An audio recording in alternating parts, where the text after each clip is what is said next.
Bismillahirrahmanirrahim. Rabbi shrah li sadri wa yassir li amri wahlul 'uqdatam min lisani yafqahu qawli. Assalamualaikum warahmatullahi wabarakatuh. Apa khabar semua? Cikgu harap kamu semua berada dalam keadaan sihat walafiat bersama keluarga tercinta. Hari ini kita sambung pelajaran kita di dalam tajuk yang baru iaitu Unit 9 Bumi.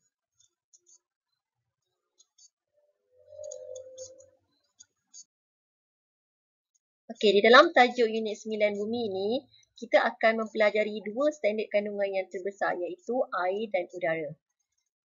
Di dalam standard kandungan air, kita akan mempelajari lebih banyak lagi sub-unit di bawahnya. Dan pada hari ini kita akan fokus kepada sub-unit yang pertama iaitu air. Sekarang buka buku teks, kamu muka surat 101. Okey. Dah buka? Okey, sebelum tu awak tuliskan dulu tarikh pelajaran kita pada hari ini pada muka surat tersebut. 27 hari bulan 10 2020. Tarikh kita belajar hari ini. Hari tak perlu tarikh saja. Okey, seterusnya awak boleh nampak kat atas ni adalah lagu Air dan Udara. Okey, lagu ni sesuailah untuk awak untuk membuka satu pertanyaan tentang air dan udara. Okey, kita dengar sama-sama dulu. Kalau awak boleh nyanyi, nyanyi sekali. Cikgu akan bukakan muzik dia. Kalau awak perasan dekat sebelah ni ada barcode kan? Okey, barcode ni kalau awak ada handphone, ada smartphone, awak boleh pinjam dekat ibu dengan ayah awak, minta izin dulu untuk scan barcode dekat sebelah lirik lagu ni. Dekat sini dia akan keluarkan dia punya lagu. Awak boleh dengar sekali lah sambil awak boleh nyanyi dengan adik-adik awak. Okey, kita dengarkan dulu lagu ni. Okey, bismillah.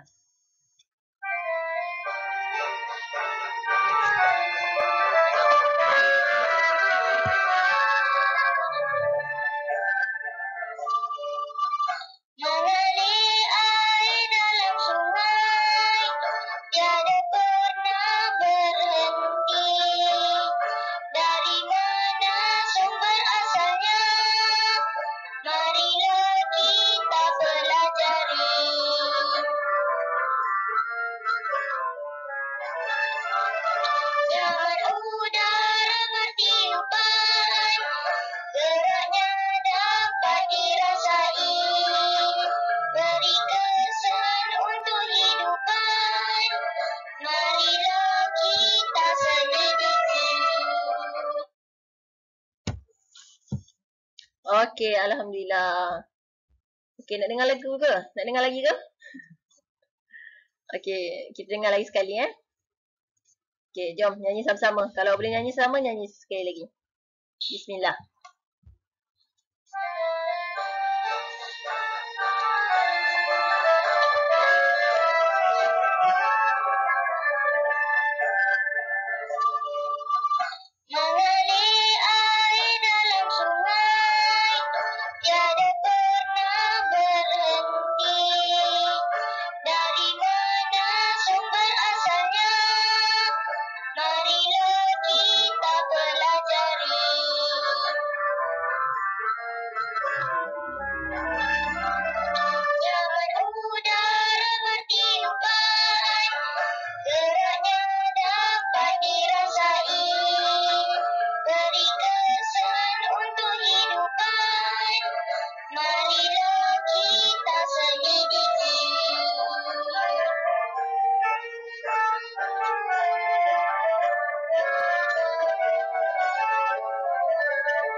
Okey, alhamdulillah.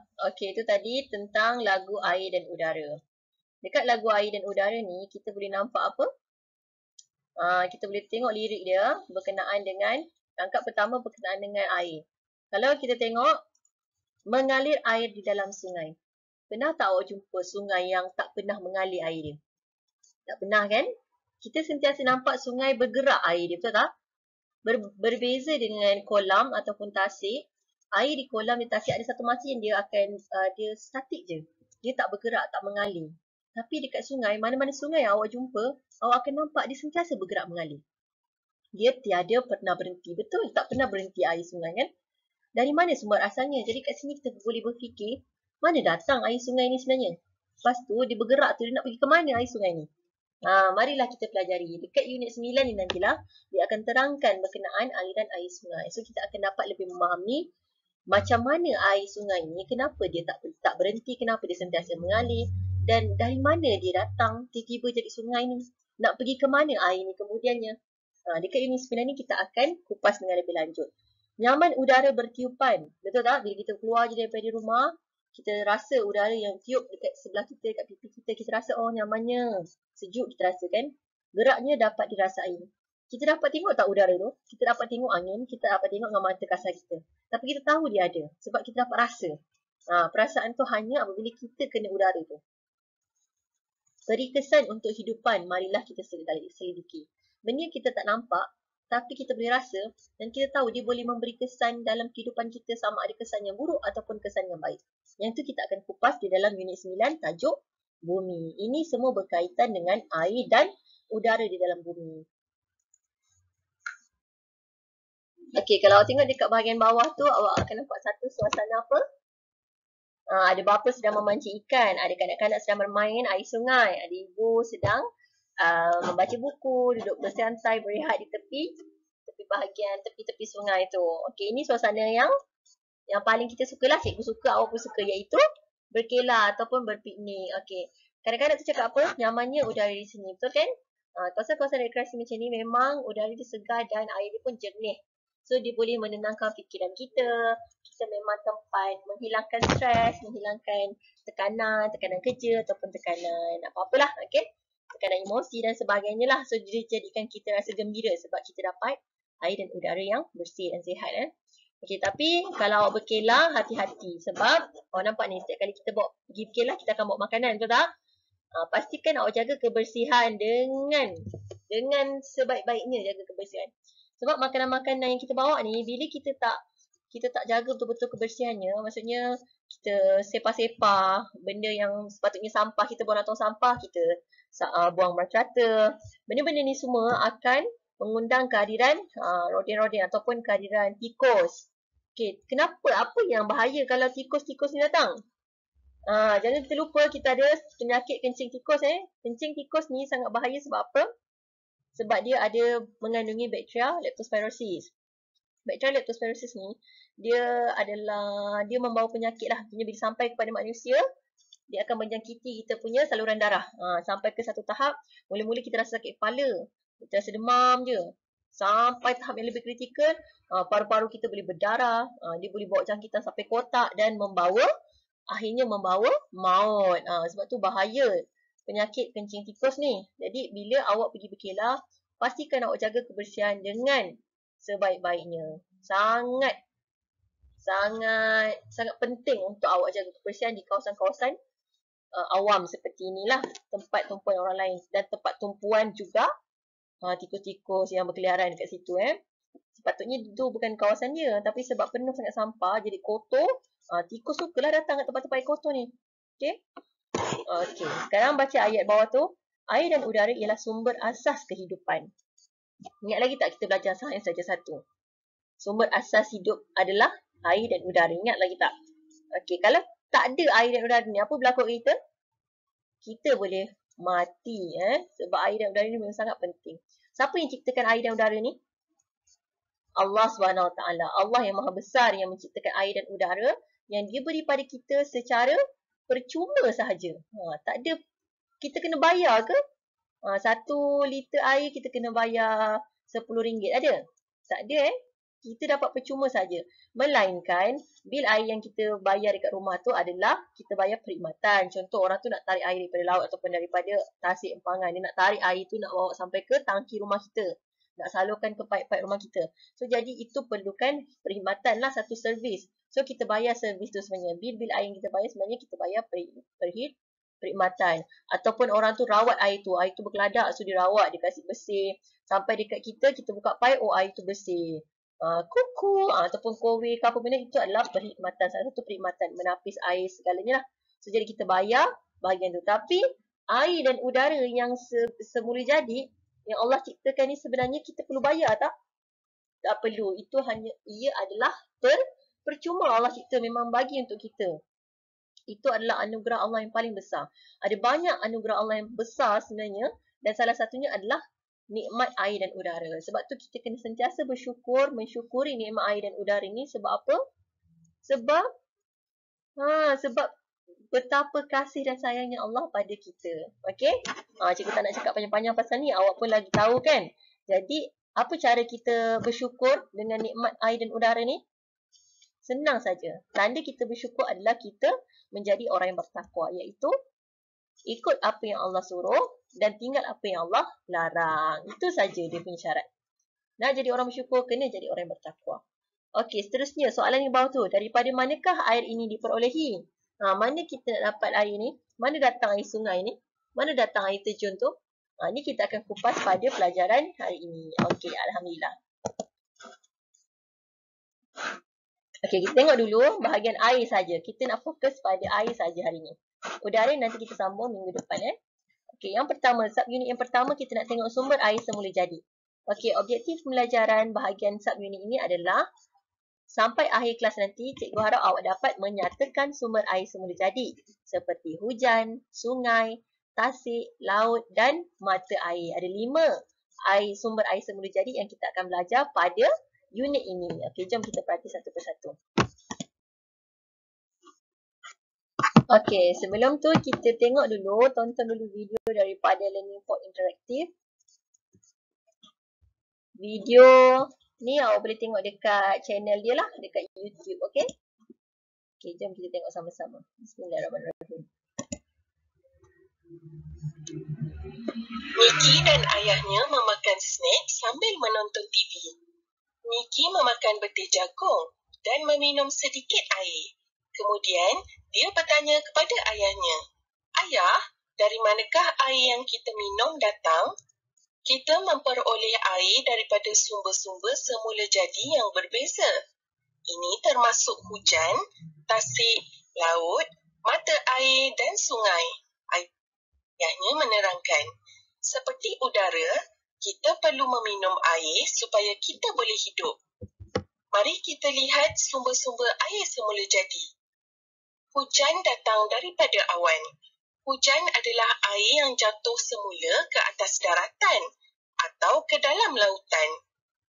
Tasik adalah kawasan yang besar yang dipenuhi dengan air. Tasik dikelilingi oleh daratan. Laut adalah jasad air masin yang besar yang meliputi permukaan bumi. Mata air adalah tempat di mana air bawah tanah mengalir keluar ke permukaan bumi. Sungai adalah aliran air semula jadi. Sungai terbentuk apabila air daripada awan jatuh ke atas daratan. Okey, Alhamdulillah. Okey, daripada video tadi kita dapat sedikit sebanyak tentang sumber air semula jadi. Okey, cuba tengok buku teks awak muka surat 102. Okey, buka dulu buku teks muka surat 102. Okey, jom kita baca sama-sama. Sumber air semula jadi. Apakah sumber air semula jadi yang terdapat di bumi? Yang pertama, hujan. Seperti dalam video tadi dah kata, hujan ialah titisan air daripada awan turun ke bumi sebagai hujan. Okey? Hujan ialah titisan air, bukan air yang banyak. Titisan air saja.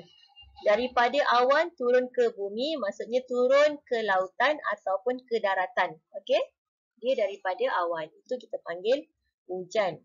Ini adalah air semula jadi. Yang kedua, air semula jadi yang kedua, tasik. Tasik ialah kawasan air yang luas dan dikelilingi oleh daratan. Kalau kita perhatikan, kawasan air yang luas juga adalah lautan. Tapi lautan tidak dikelilingi oleh daratan. Lautan tu terlalu besar. Lebih luas dan lebih besar daripada daratan. Tetapi kawasan tasik adalah kawasan air yang luas tetapi dikelilingi oleh daratan. Jadi dia bertakung macam ni.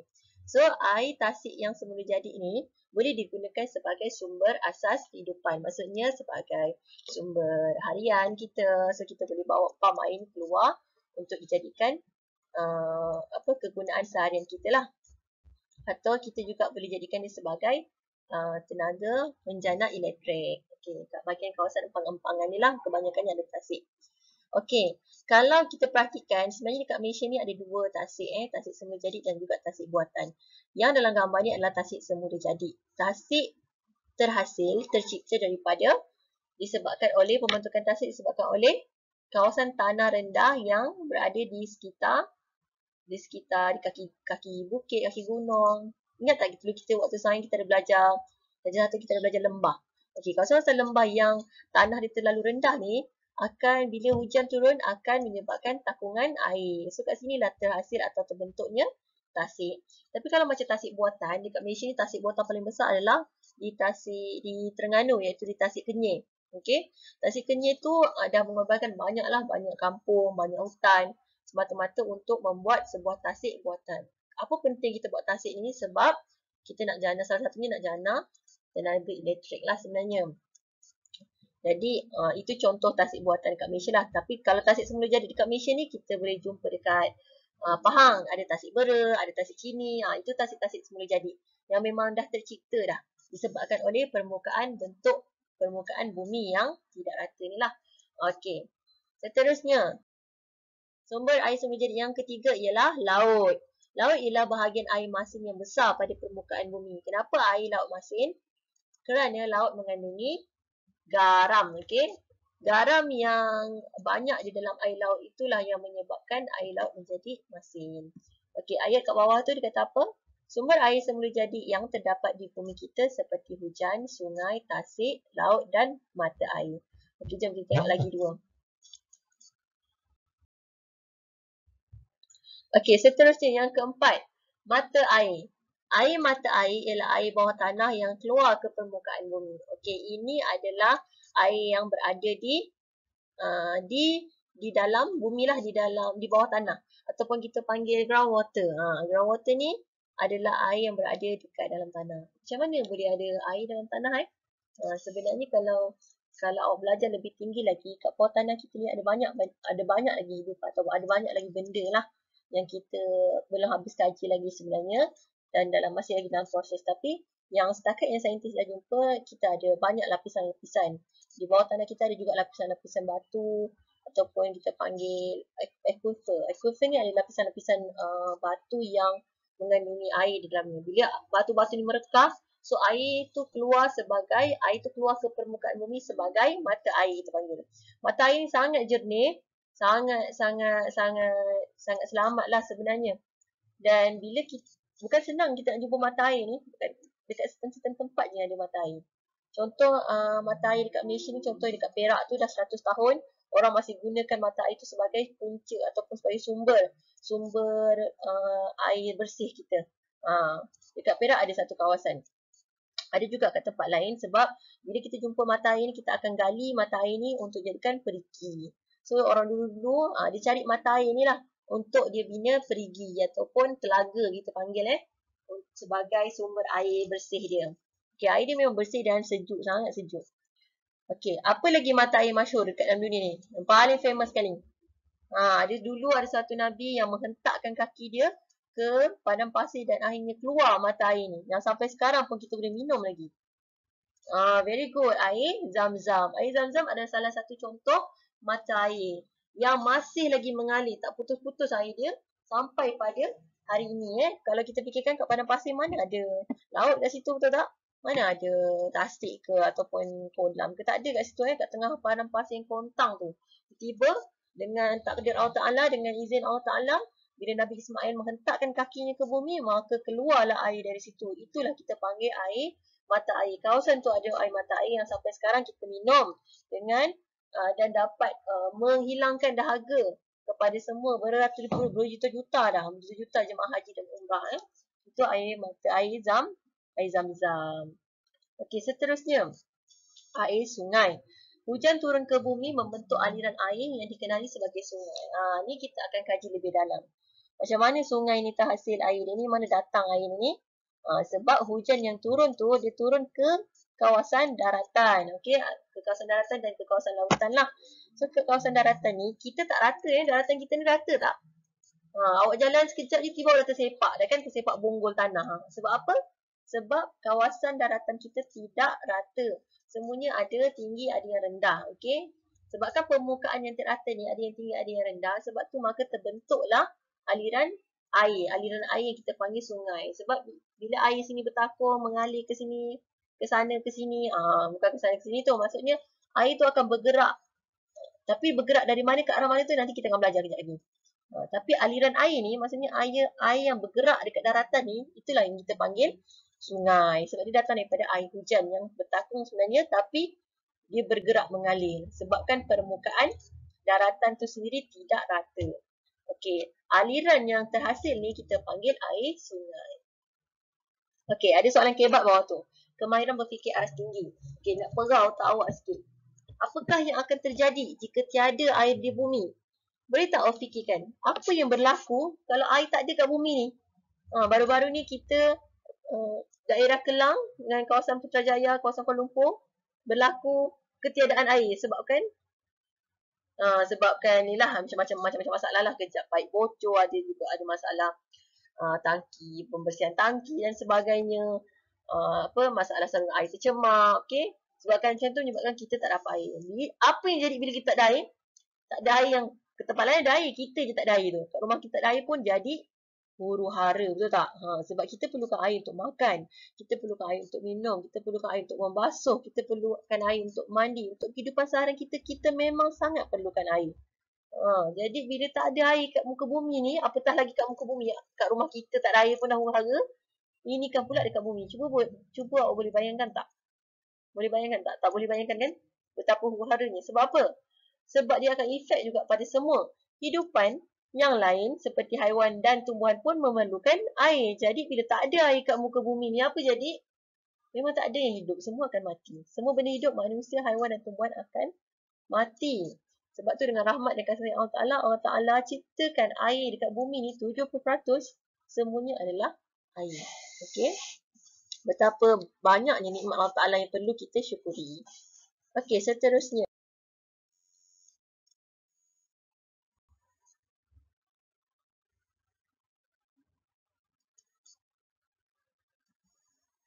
Okey, jom kita sama-sama tengok video daripada Cikgu Zul ni.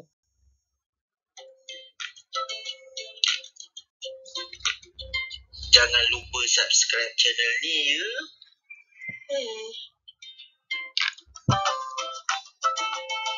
Sumber air semula jadi.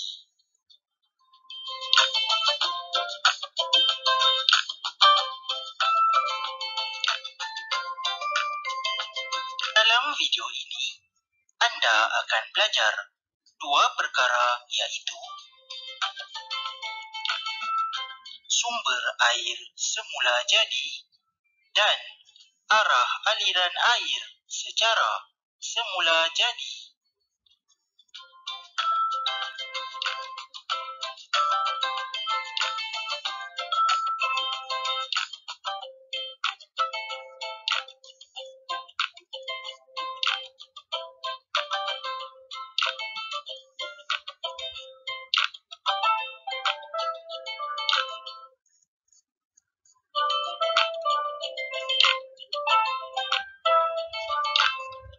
Terdapat pelbagai sumber air yang wujud secara semula jadi di bumi ini.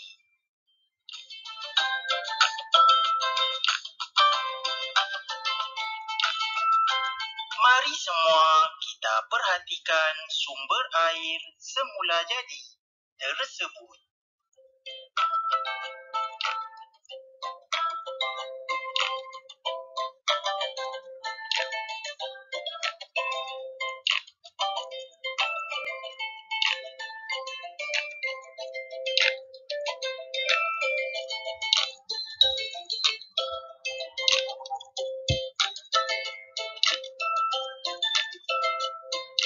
Pertama ialah hujan.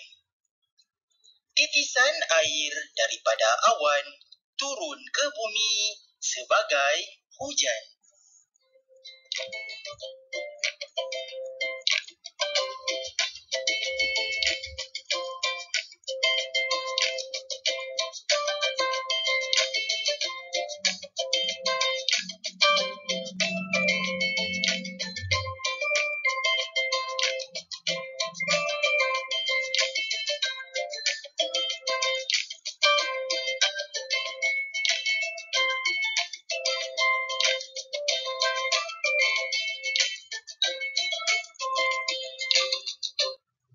Okey, itu saja.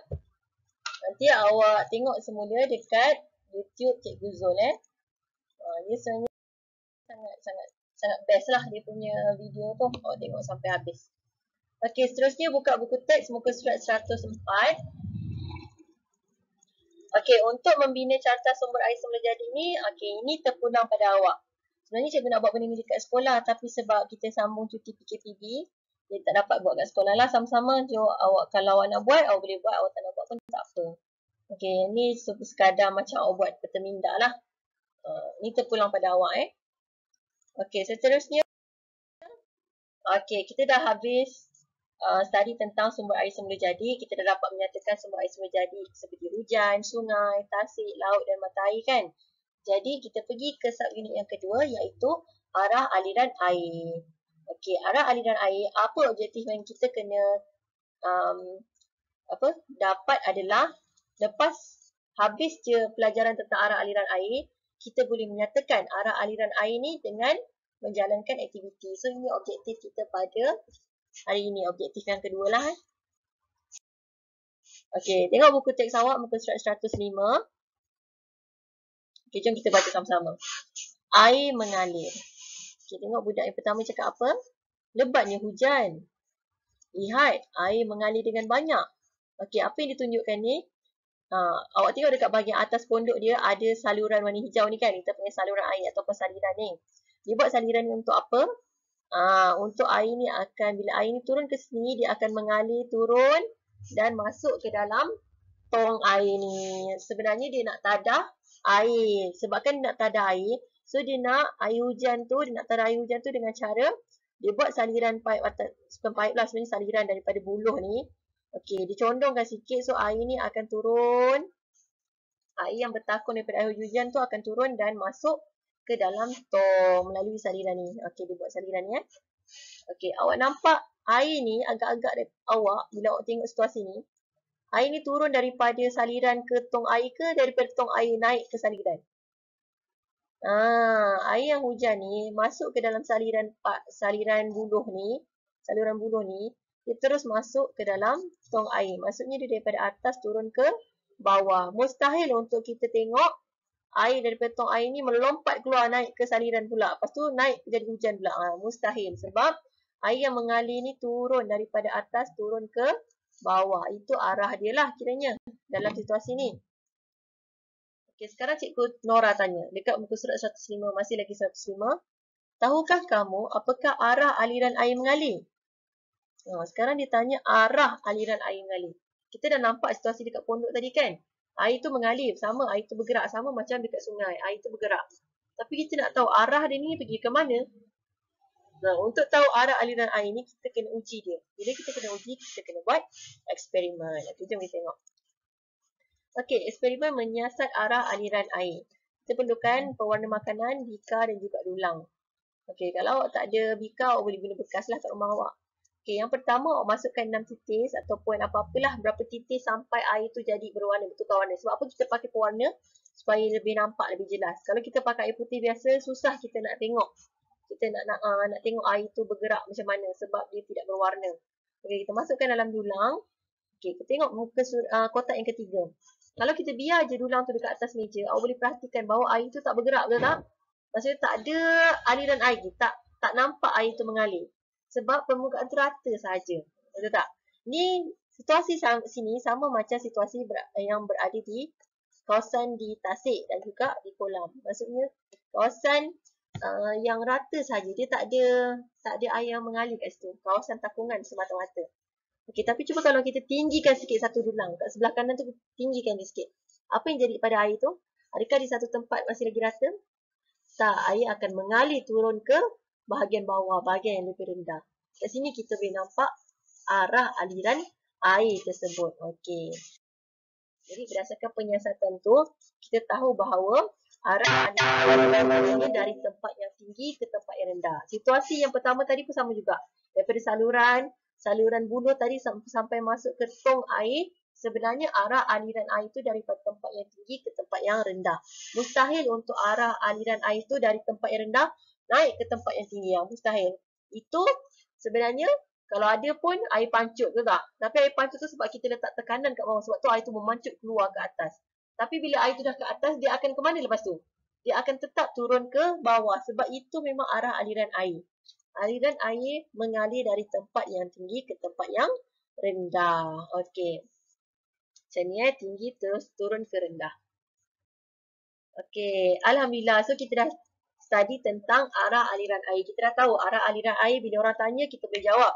Arah aliran air ni sebenarnya daripada tempat yang tinggi ke tempat yang rendah. Itu dia punya fakta dia. Okey, seterusnya kita pergi ke subunit yang ketiga iaitu aliran air semula jadi. Tadi kita sebut arah aliran air. Maksudnya kita nampak air daripada saluran buluh turun masuk ke tong air. Kita nampak daripada tempat tinggi ke rendah. Tadi kita buat eksperimen yang dulang tadi. Kita naikkan dulang sebelah kanan. Aliran air tu terus ke tempat yang rendah kan. Kita nampak aliran air. Tapi macam mana pula aliran air semula jadi? Yang ni kita nak belajar hari ni. Kita nak mengitlak arah aliran air secara semula jadi. Apa dia aliran air semula jadi yang memang ada dekat muka bumi ni? Ya, iaitu aliran air sungai dan air terjun. Okey, kita nak itlak ni melalui media lah. Kita nak tengok video lah maksudnya. Okey. Tengok dulu buku teks awak, muka surat 107. Okey, Cikgu Nora tanya soalan yang kedua. Tadi Cikgu Nora tanya arah aliran air. Sekarang Cikgu Nora tanya, bagaimanakah pula arah aliran air secara semula jadi? Seperti yang dekat sungai, dekat air terjun. Adakah arah aliran air dia sama juga daripada tempat yang tinggi ke tempat rendah juga ke? Jom kita tengok air terjun ni. Agak-agak dia mengalir daripada tempat tinggi ke tempat rendah? Atau tempat rendah ke tempat tinggi? Kita boleh perhatikan air terjun yang kita tahu dia mengalir, air ni mengalir dari tempat yang tinggi juga ke tempat yang rendah. Mustahil untuk dia naik ke atas balik. Kalau kita perhatikan, sebenarnya kawasan air terjun ni adalah kawasan tanah yang tinggi. Maksudnya kawasan tanah tinggi, kawasan yang ada di sekitar gunung dan bukit. Itu contoh kawasan tanah tinggi. Kalau kawasan tanah rendah, kita tahu, kita belajar waktu sains darjah 1 dulu, kawasan tanah rendah di tepi sungai ataupun di kaki bukit ataupun gunung. Itu kita panggil lembah. Okey, kawasan tanah rendah inilah contohnya adalah lembah. Okey, ini kawasan lembah lah ni tepi-tepi ni. Tepi-tepi sungai, dekat kaki, maksudnya kaki bahagian bawah kaki, bahagian bawah gunung dan bukit itu adalah kawasan lembah. Kawasan yang tanah rendah. Kalau kita perhatikan, bila hujan turun, masuk ke daratan dan lautan, ada aliran air yang mengalir-ngalir ni. Ini kan sungai kan? Sungai ni daripada mana awak rasa? Bila kita nampak keseluruhannya, baru kita tahu sebenarnya sungai ni datang daripada air yang tinggi, kawasan air yang tinggi. Sebab tu dia boleh mengalir. Berbeza dengan tasik dan kolam, kawasan ni rata, dia bertakung semata-mata dan tidak bergerak. Baru kita tahu sebenarnya sungai ni, air dia mengalir sebab apa? Sebenarnya sebab dia sebenarnya datang daripada kawasan yang tinggi. Bila hujan turun, dekat kawasan tanah dan bukit yang berlekuk-lekuk tu, terkumpul banyak air kat situ. Jadi itu adalah kawasan tinggi. Bila dia melalui satu kawasan yang lebih rendah, dia akan mengalir turun. Sudahnya sampai akhirnya, sungai ni pergi ke mana? Ke kawasan tanah rendah. Awak nampak sebenarnya adalah balik ke laut. Maksudnya hujan turun, naik ke kawasan daratan ni, pergi ke kawasan tinggi. Kawasan tinggi ni, hujan ni akan turun semula melalui sungai, terus ke laut. Sebab tu bila kita sesat dekat hutan, contoh awak pergi satu hari nanti awak dah besar kan, awak pergi memanjat gunung ataupun mendaki gunung ataupun mendaki bukit kan. Awak pergi kawasan hutan kan, kawasan hutan yang tinggi ni, tiba-tiba nak auzubillahi min zalik lah, awak terlepas daripada kumpulan rombongan awak. Awak tersesat, tiba-tiba dekat kawasan hutan tu. Jadi macam mana nak awak nak selamatkan diri awak, nak bantu diri awak keluar daripada kawasan hutan yang awak dah tersesat tu? Awak cari aliran air. Awak cari kat mana sungai. Dengar, guna pemerhatian awak. Ingat kita dah belajar proses memerhati menggunakan 5 deria. Tengok, lihat ada tak sungai. Kalau tak ada, awak tak nampak sungai lah cikgu. Okey, gunakan diri yang kedua iaitu hidung. Bau, ada tak ada bau air ke? Atau bau macam bau, sebab kawasan sungai ni kan kawasan yang segar kan, udara dia pun segar. Ada tak bau-bau macam bau air ke? Kalau tak dapat guna, saya tak boleh lah cikgu, saya tak boleh nak beza bau air dengan bau biasa, bau daun, sama je saya rasa. Okey, gunakan deria pendengaran, deria yang ketiga. Guna telinga, ada tak bunyi macam air? Bunyi macam air terjun ke, gitu ke? Cari kat mana air tu. Sampai bila awak jumpa air, awak boleh nampak air tu mengalir ke mana. Kalau dia mengalir ke kiri, maksudnya kita tahu yang ke kiri tu dia menuju ke laut. Kalau dia daripada kanan, maksudnya kita tahu kanan tu akan naik, makin tinggi kawasan tu. Jadi kita boleh terus pergi ke kawasan yang air tu pergi mana. Jadi kita boleh teruslah, bila kita keluar ikut sungai tu kita tahu nanti kita akan keluar daripada kawasan hutan yang tebal ni, akan keluar ke laut dan mudahlah kita untuk mencari bantuan daripada orang ramai yang duduk di persekitaran di pesisiran laut ni. Okey, faham? Itu gunanya bila kita belajar aliran air semula jadi. Kita tahu sungai mengalir dari kawasan yang tanah tinggi ke kawasan yang rendah. Sama juga air terjun, dia mengalir daripada kawasan tanah tinggi ke kawasan yang rendah. Kawasan tinggi ke kawasan rendah aliran air semula jadi. Okey, baca bawah ni. Air sungai dan air terjun mengalir dari tempat yang tinggi ke tempat yang rendah. Kemudian air sungai ini akan mengalir ke laut. Itulah destinasi terakhir sungai. Okey, seterusnya. Okey dah, alhamdulillah kita dah selesai subunit yang ketiga iaitu aliran air semula jadi. Contohnya aliran air semula jadi tadi contoh dia apa? Air sungai dan juga air terjun yang berada kat bumi kita ni. Okey, seterusnya kita pergi ke subunit yang terakhir iaitu kitar air semula jadi. Okey, kitar air semula jadi ni maksudnya tak ada siapa-siapa pun yang buat benda tu jadi macam tu. Memang dia semula jadi, dia akan berkitar pada satu sistem yang sama. Sistem ni siapa yang cipta? Allah SWT. Memang sangat hebat, sangat amazing, sangat beautiful lah sistem yang Allah cipta ni. Yang Allah letakkan kat bumi kita ni. Okey. Objektif untuk subunit yang keempat ini adalah kita boleh membuat urutan kita air semula jadi. Okey, jom kita tengok. Buka buku teks awak, muka surat 108 hingga 109. Okey, ada soalan kat situ. Bagaimanakah kitaran air semula jadi ini berlaku? Okey, kita nak memahami macam mana Allah ciptakan kitaran air semula jadi ni. Okey, untuk memahami kitaran ni, awak kena tengok buku teks awak dekat muka surat 108-109. Dia dah lakarkan. Sangat cantik lakaran ni. Okey, kita pergi tengok satu-satu dulu. Okey, nombor 1 air. Disebut kami air. Air daripada mana ni awak agak-agak? Betul. Daripada laut. Air yang besar ni, paling banyak air dekat muka bumi ni ialah di laut. Okey, air dekat laut ni apa terjadi?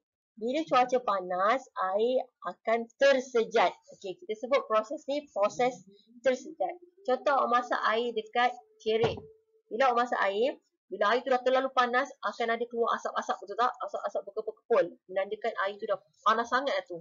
Maksudnya, air tadi bertukar menjadi, sifat dia dah bertukar daripada air cecair yang boleh minum, dia dah bertukar kepada menjadi, bukanlah udara, kita panggil gas. Dia dah jadi wap air. Itu kita sebut wap air. Air terlalu panas, dia akan naik ke atas. Tadi kita kata aliran air daripada tempat tinggi ke tempat rendah kan. Tapi bila kita tengok, air ni juga boleh naik ke atas dengan syarat dia tak bolehlah daripada dia jadi air lagi. Dia bertukar sifat dia. Daripada air, dia bertukar sifat jadi wap air. Dia tersejat. Maksudnya dia terlalu panas kawasan laut ni sebabkan cahaya matahari menyebabkan air bertukar menjadi wap air dan naik ke atas langit. Sebab tu dia kata, kami menyejat menjadi wap air dan naik ke atas. Okey, dia akan terus naik ke atas sebab dia dah jadi membentuk wap air ni dalam satu sifat gas lah. Kiranya dah tak sifat cecair dah. So dia naik atas. Apa yang berlaku ke atas? Wap air tadi menyejuk menjadi titisan air dan membentuk awan. Bila wap air tadi naik ke atas ataupun cerik yang awak masak tadi, air tu awak nampak dia keluar-keluar ke atas kan. Sebenarnya dia akan naik ke atas sampai ke satu tahap kawasan yang sejuk. Kat bahagian atas ni kawasan ni sejuk. Wap air ni akan menyejuk dan menjadi titisan air balik. Jadi titisan air ni terapung ke atas ni. Dia membentuk banyak sangat titisan air. Lama-lama dia membentuk awan. Sebab tu awak nampak awan kepul-kepul. Sebenarnya itu adalah hasil daripada proses penyejatan air laut. Dia tersejat menjadi wap air, naik ke atas udara, naik sampai ke atas, menyejuk dekat atas, wap air tu menyejuk dan menjadi titisan air. Berkumpul, membentuk awan. So, apa yang jadi kat awan ni, bila terlalu banyak dah air tersejat ke atas, lama-lama jadi berat lah, dia tukar jadi kelabu dah. Sebab terlalu banyak dah titisan air. Dah tak larat dah awan ni nak kumpul lah. Terlalu banyak titisan air, dia jadi berat, dia turun balik sebagai hujan. Tu, turun balik bila awak nampak hujan tu sebab dah terlalu berat sangat awan-awan tu, terlalu banyak titisan air. Hujan ni turun ke mana? Dia masuk balik ke kawasan daratan dan lautan. Jadi air hujan tadi turun masuk balik ke laut. Sebab tu kita pelik. Kenapa hujan dah setiap hari? Kenapa air laut tak naik-naik ke tak? Kalau kita boleh fikir, air laut ni kan besar, luas kan. Jadi kalau hujan setiap hari, air akan bertambah, betul tak? Kalau air dalam satu cawan, tambah lagi air, tambah lagi. Melimpah tak air tu? Melimpah kan? Tapi kenapa? Hujan dah banyak kali turun. Tapi kenapa laut tak melimpah-limpah pun?